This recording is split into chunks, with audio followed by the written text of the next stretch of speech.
श्रीमद् भगवद गीता महात्म्य अध्याय 17। भगवान शिव ने कहा, मेरी प्रिय पार्वती, आपने श्रीमद् भगवद गीता के 16वें अध्याय की असीमित महिमा सुनी है।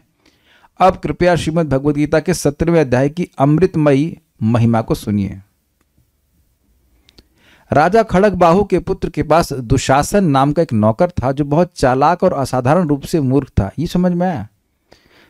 ये हमको समझ में नहीं आया। चालाक भी था और मूर्ख भी था। मतलब चालाकी कर रहा है लेकिन उसमें I have no idea what does this mean. चालाक भी था और मूर्ख भी था। दुशासन ने राजकुमार के साथ शर्त रखी कि वह हाथी की सवारी कर सकता है। जिस समय वह हाथी पर सवार हो गया तो कुछ कदम आगे जाने के बाद वहां के लोगों ने उससे अनुरोध करना शुरू किया कि वह उस खतरनाक हाथी की सवारी न करे। लेकिन मूर्ख दुशासन ने उस हाथी को उकसाना शुरू कर दिया और उसे चलने के लिए प्रेरित करने के लिए कठोर शब्दों का प्रयोग किया। अचानक वह हाथी बहुत गुस्से में आ गया और इधर उधर दौड़ने लगा। संभाल नहीं पाने के कारण दुशासन जमीन पर गिर गया। हाथी ने उस पर पदाघात कर दिया और दुशासन की मृत्यु हो गई। इसके बाद उसने सिंबल द्वीप में एक हाथी का शरीर प्राप्त किया जहां वह राजा के महल में रहता था। सिंबल द्वीप के राजा खड़गबाहु के घनिष्ठ मित्र थे। एक दिन सिंबल द्वीप के राजा ने उस हाथी को अपने मित्र राजा खड़गबाहु को उपहार के रूप में भेजने का निश्चय किया, जिसने उस हाथी को एक कवि को दे दिया। फॉलो कर पा रहे हैं? हाथी के रूप में पैदा हो गया, वापस खड़गबाहु के पास आया, खड़गबाहु ने कवि को दे दिया क्योंकि उस कवि ने अपनी सुंदर कविता से राजा को प्रसन्न किया था। इसके बाद उस कवि ने उस हाथी को 100 सोने के सिक्कों के लिए मालवा के राजा को भेज दिया। कुछ समय बाद इस हाथी को एक प्राण घातक रोग हो गया। जब हाथी को पालने वालों ने यह देखा कि हाथी ने खाना पीना बंद कर दिया है तो उन्होंने राजा को इस विषय की सूचना दी। कौन से राजा को? मालवा के राजा को। मुझे लगा था खड़गबाहु आएगा। ठीक है, मालवा के राजा का नाम नहीं आया ना, इसलिए याद नहीं रहा। ठीक। जब राजा को यह पता चला तो वह उत्तम वैद्यों के साथ हाथी के स्थान पर गया। उस समय राजा को आश्चर्यचकित करते हुए वह हाथी बोलने लगा, मेरे प्रिय राजा, आप बहुत धर्मपरायण हैं और वेदों के निष्ठावान अनुयायी हैं।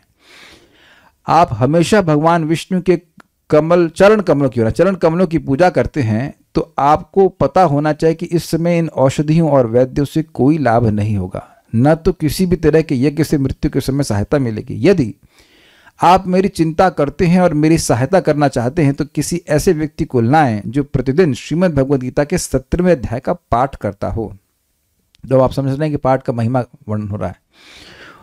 उस हाथी के अनुरोध के अनुसार राजा एक महान भक्त को लेकर आया जो नियमित रूप से श्रीमद् भगवद गीता के 17वें अध्याय का पाठ करता था। उस भक्त ने 17वें अध्याय का पाठ करते हुए हाथी पर जल छिड़का और उसी समय उसने अपने हाथी के शरीर को त्याग दिया और भगवान विष्णु के समान चतुर्भुज रूप प्राप्त किया। एक बात कहना चाहूंगा, आज एक भक्त पूछ रहे थे कि प्रभु, हमें सुना पता तो है, फिर भी पूछना चाहते हैं कि क्या 16 माला हम जब कर रहे हैं तो भगवान के पास चले जा पाएंगे इस जीवन में?